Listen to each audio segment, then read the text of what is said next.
This morning, I wanted to take you along with me while I go and do a little harvesting and we walk around and check out my 5 herbal remedies that as a mom, I don't think I'd want to live without.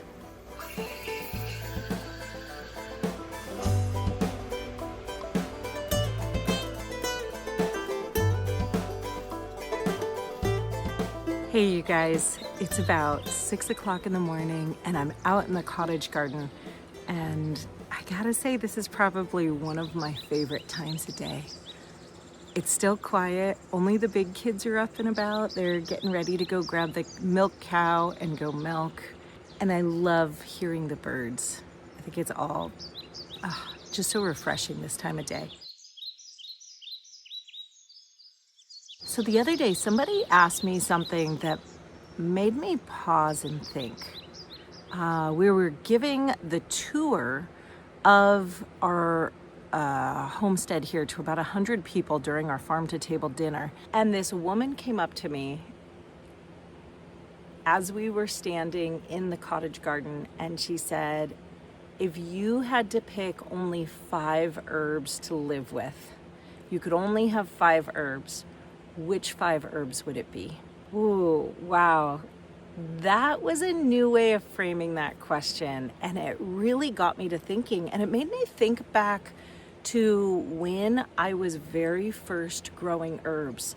And Josh and I were on a small apartment balcony in the suburbs of Los Angeles. We had plants in every little square inch of that balcony. We completely overfilled that balcony. And at the time, I didn't really know much about medicinal herbs. I had been intrigued by them, but I hadn't really gotten to play with them very much. I'd done a little bit, but not enough to really know which herbs I needed to have on hand. And I remember in that area, we were able to grow passion flower, which is great for all sorts of things. We were able to grow basil and sage and thyme. And looking back, I wish that I had known what I know now about using some of those plants. Over the years, we've changed location and our family's changed. Now I have a bunch of kids, and so I think we reach for some herbal medicine at least daily in our house. Somebody's always getting injured. Somebody always has a cold or allergies or something going on. We really look to herbs to solve that, and thankfully they're growing right outside our door, so it makes it really easy. The 5th most important herb that I think I couldn't live without is right here. Now this one may surprise you because it's such a common garden herb, but this is good old garden sage. This is Salvia officinalis, and this plant, if you have children, is definitely something that you want to have on hand or have access to really good quality herb. I love this plant. It is amazing. When you put it in dairy, when we're making cheese, we'll infuse it with sage. Oh my goodness, it's so good. The useful part of this plant is its leaves. And you know, we're pretty comfortable with sage usually. That's something, I don't know about you if you cook with it very much, but I love getting this into the kitchen. But when it comes to children, this is an incredibly strong ally. Like, as a mom, I love having this herb on hand. Now, sage is pretty strong, so you want to make sure that you're really cautious about it if you're using it internally, meaning if you're swallowing it. But when it comes to using it for children, I think its superpower is in something else altogether, and that's dealing with mouth issues and throat issues. When it comes to the herbal action of sage, it's listed as an astringent, an antimicrobial, and an anti-inflammatory. Now, what all that means is that it is going to fight inflammation. It's going to tighten any tissues that are soft or puffy, and it's going to have a little antimicrobial effect at the same time. When it comes to children, this is your lifesaver for mouth problems. Swishing a simple tea made out of that in your mouth a couple times a day, or having your child do this, is amazing. If they're old enough to gargle, gargling with sage, especially if you add a little bit of salt into that tea, is incredible. Don't use sage internally for small children, for anybody with epilepsy, for pregnant or nursing moms, without getting medical advice first from your midwife or your doctor. But that said, all of those people can gargle or swish and spit with sage tea. Now, it's a strong flavor and one maybe a lot of us aren't used to because it's very, very savory, but I think you'll get used to it after you try it a little bit because it is actually delicious. Sage is really easy to grow. It likes all different environments. I have it growing here in North Idaho. It actually took me about 5 years to get this plant or this patch established really well. Being up here in the far north, we have some really, really cold snaps that it didn't like. But now that it's established, it's gone through actually some of the worst winters we've seen in many, many decades. I think it's here to stay, but it will grow all over the place. Now, if you can't grow sage, you can definitely get sage as a cut and sifted herb. I really don't recommend getting the little store spices, even for food. They do all sorts of crazy things to that. They adulterate it in so many different ways. So even if you want to use this more for seasoning, I would definitely be going to a good quality bulk herb supplier and getting it there and filling up your little seasoning jars from that source. It is readily available and something you can find all over the place. So make sure you get some sage on hand. Now, this patch right now is looking pretty sad because it's at the end of its life cycle and we're just about to take it out. But this plant is the chamomile plant. You can see it is pretty much turned, it's starting to go brown. There's weeds growing up in it. It is definitely the end of its season. We've been harvesting this for probably about a month now. We've gotten baskets and baskets of chamomile from it. Chamomile is also known as Matricaria chamomila. It has this amazing scent. The parts that we use on the chamomile plant are really just these little buds. Now you can see they start off as this little daisy. Oh, these are getting kind of old. But you can see they have these little white daisy flowers. This one's already starting to lose its petals. But what you want is just when they start sinking like that, those petals start pulling back, they start dropping down, and then they're gonna start dropping off. And so what you're looking for is just this little chamomile bud. It doesn't hurt if you get a little bit of stem in there, that's okay. It doesn't even hurt if you get a little bit of leaf in there, that's okay too. But the part that you're really looking for its medicinal potency is this part right here. Now, it can take a while to harvest it, but for me, I think there's nothing more enjoyable than sitting out here and smelling the aroma of this chamomile, because one of its properties is that it's really, really calming. So even by smelling it, you are getting this amazing calming effect. So it's actually one of those kind of tedious tasks that I absolutely love, because it's just such a relaxing thing to do, especially early on in the morning. Now, for all herbs, the best time to harvest them is as early in the morning as you can after the dew has dried. The sugars in the plants are actually up higher at that point after an overnight rest. So some of the most important actions of chamomile when it comes to using it for children or using it for a family is that, one, it's anxiolytic. That means it's really promoting of sleep and calm or peace. This is going to be your favorite herb if you're a mom and you're feeling a little harried, a little stressed. Maybe you're overdone, overtired children are stressing you out. This is going to be good for you and the kids. It's also anti-inflammatory. It's very calming to everything. And we're just not talking about children and their hyperactivity. We're talking about the skin or wounds or things like that. It's anti-inflammatory, it soothes things, it calms it down. The other thing that is amazing about chamomile is it's antispasmodic, which means it's gonna relax those muscles from spasming. So that can be great for everything from nighttime coughing to calming down a pain to anything like that. So in general, I just think a chamomile is my miracle for calming things down. So a tea is a great way to go. I'll often make a tea for children, for myself. In fact, I drink a tea with chamomile in it every single night.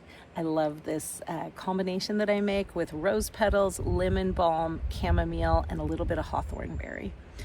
But the other thing you can do is make a chamomile tea and use it as a wash for any irritated part of your body. That can be a rash, it can be a wound, it can be anything like that.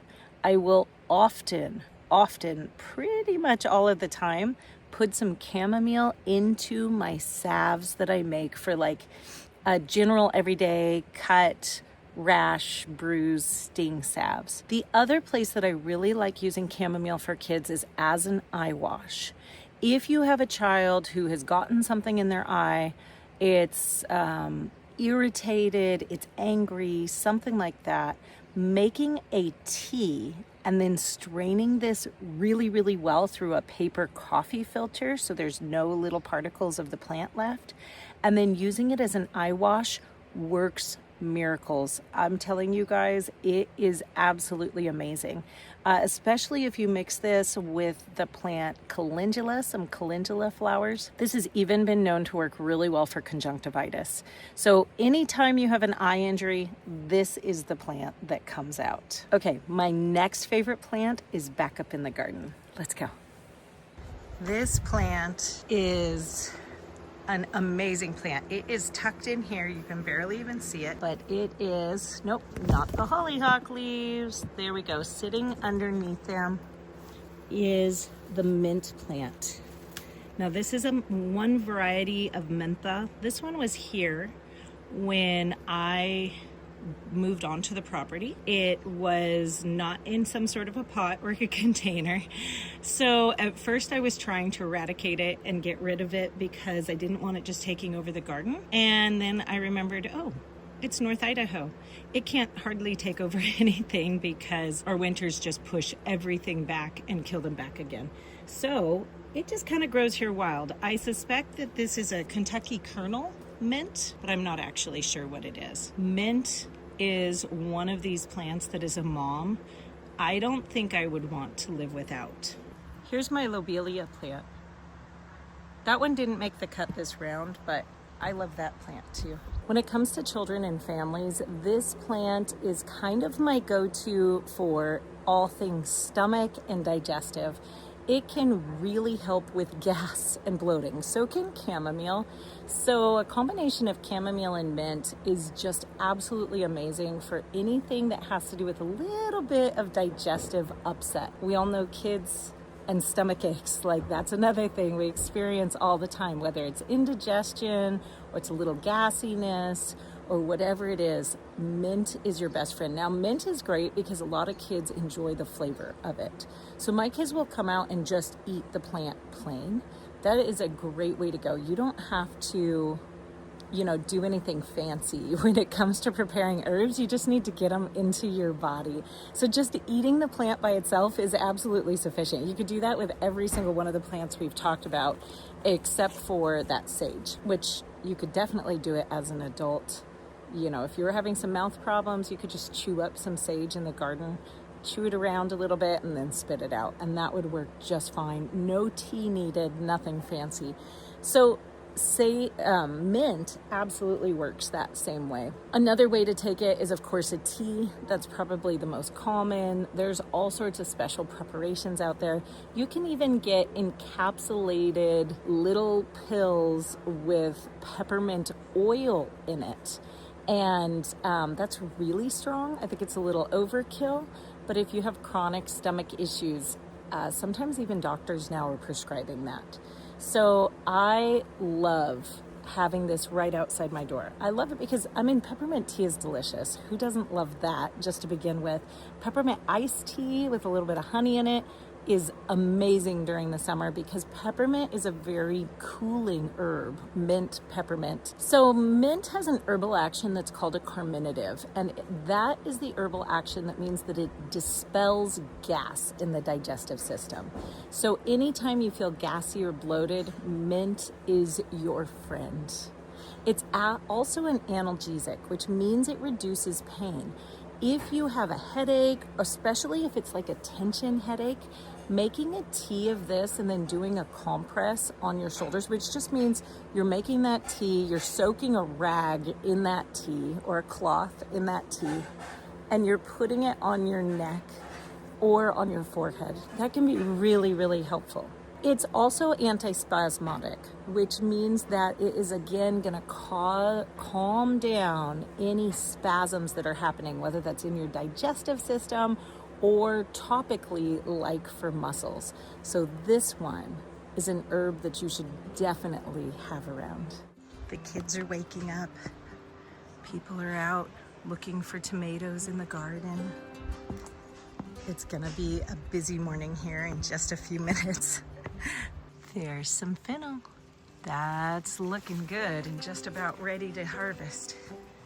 And look at that.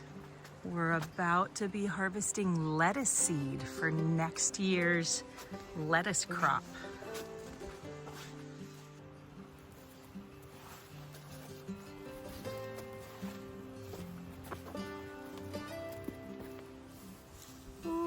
We just harvested zucchini yesterday. We brought them all in and look, there's already more. I love these plants. They are so prolific. One of the breakfasts that we love making here, I love doing make-ahead breakfasts. And one of them that we like to make is a pumpkin custard. It's a really egg-rich custard that we make, and we eat it just kind of like a breakfast porridge. And it's something that we really love. We grow a lot of squash. We ran out of pumpkin though, freeze-dried pumpkin, just the other day. And here we were looking at all of the zucchini that was coming in from the kitchen. And somebody said, well, could we use zucchini instead of pumpkin? I thought, oh, that sounds awful. I don't think that's gonna work. But we went ahead and gave it a try because I thought, well, zucchini bread is good, so why not zucchini custard? It was absolutely delicious, and I'm so excited. We can now use zucchini for breakfast in a way that the kids absolutely love. Oh, here comes the sun.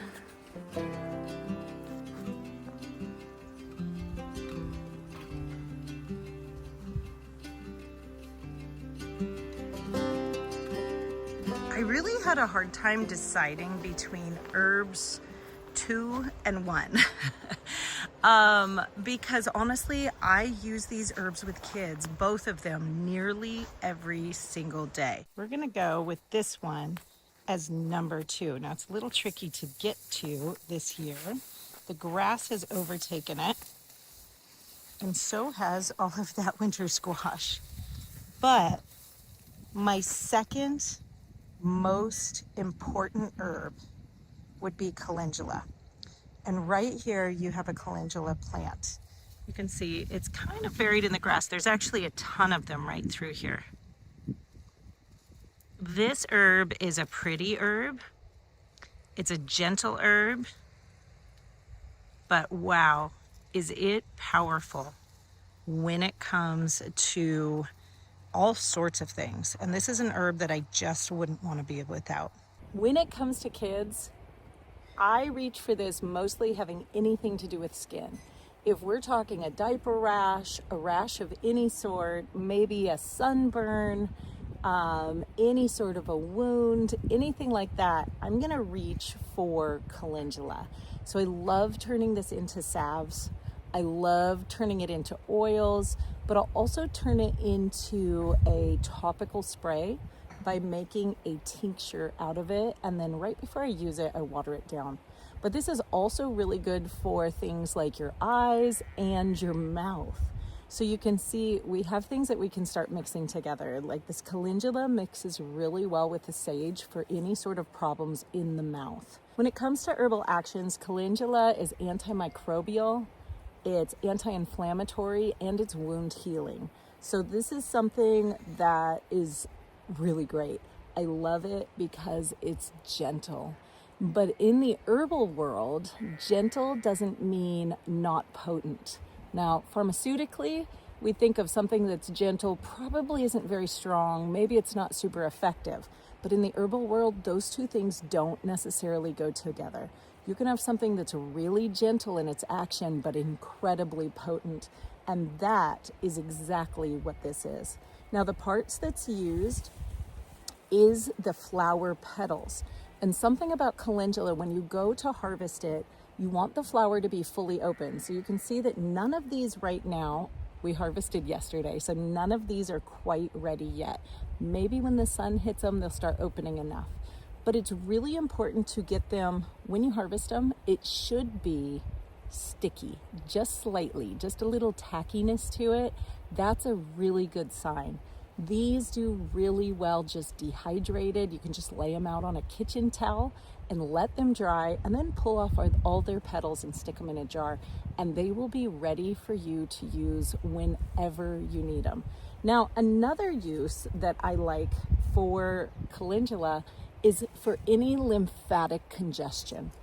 I find that this works really well, and just drinking a tea of calendula, I gotta tell you, it doesn't taste great, so mix it with something that you like the taste of, but that can work really well. Don't use calendula internally for children who are under about 6 months old.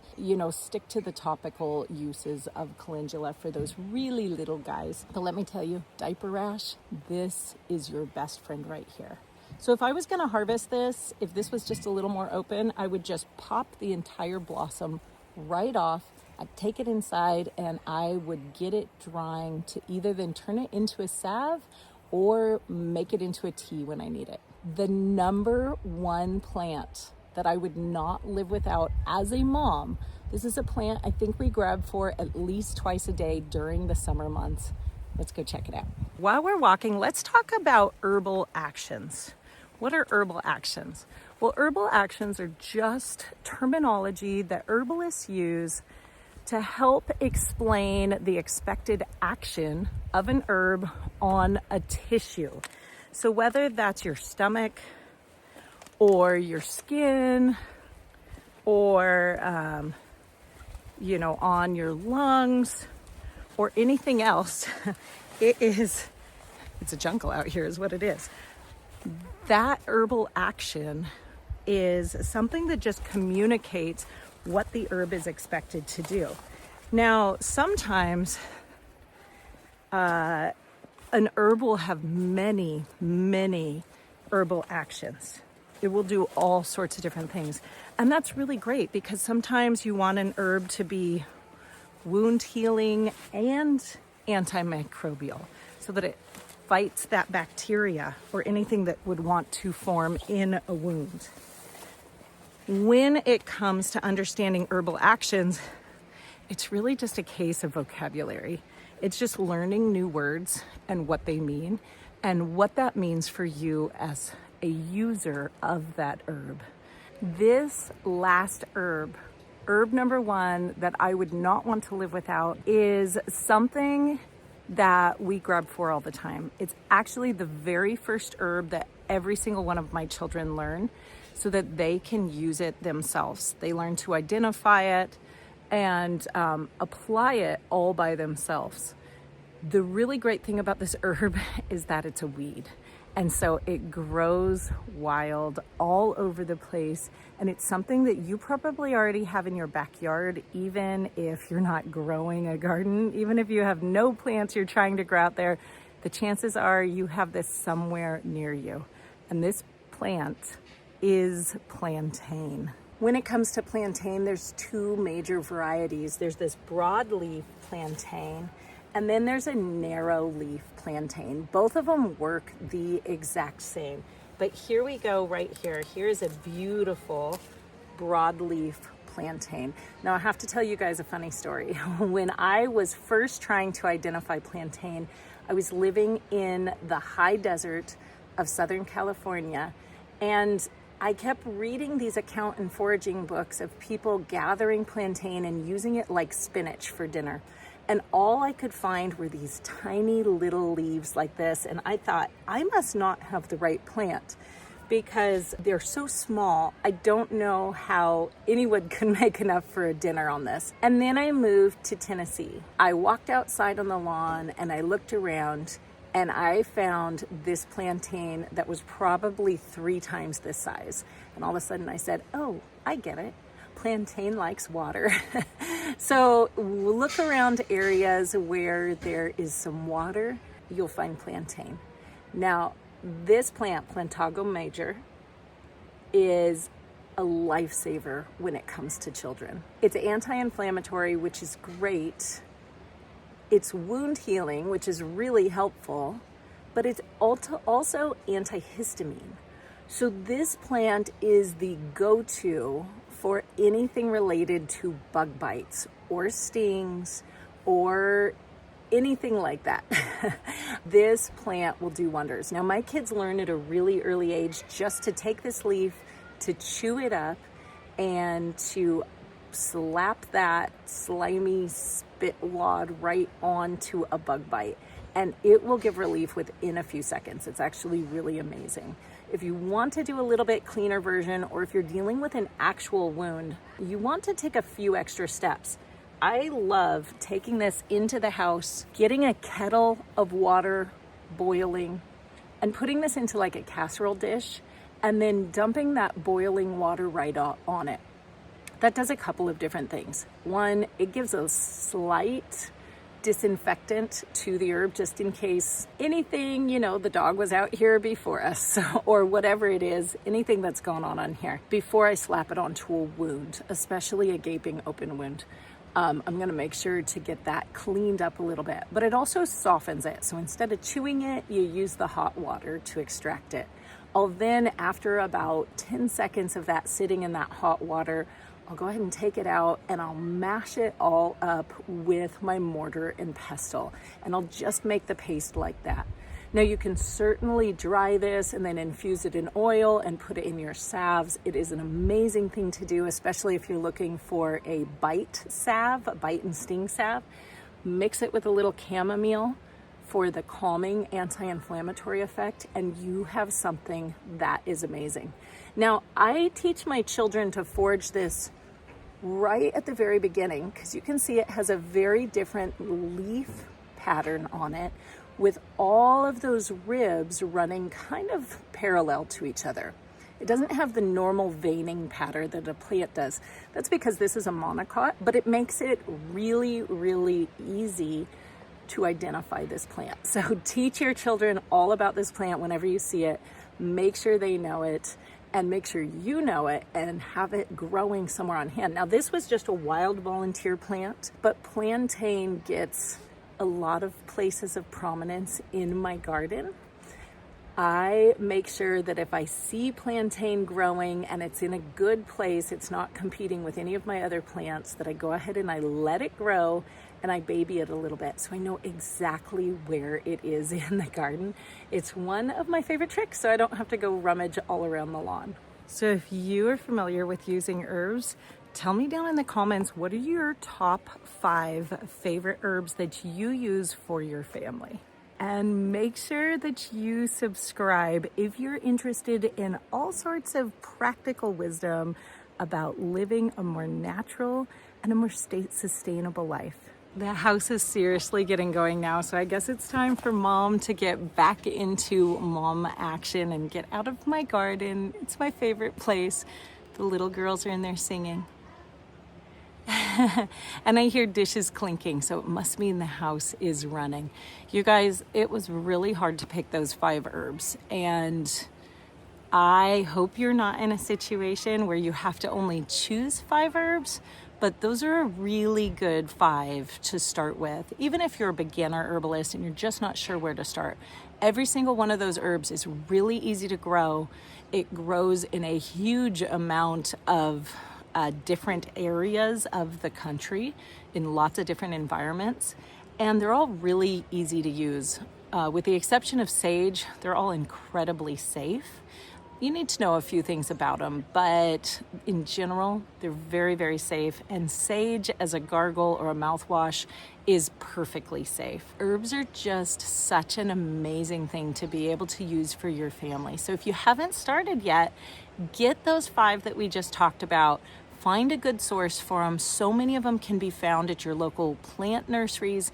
Get them established in your garden and enjoy getting to use them. And if you want to learn more about using herbs in your household, make sure you check out this video right here.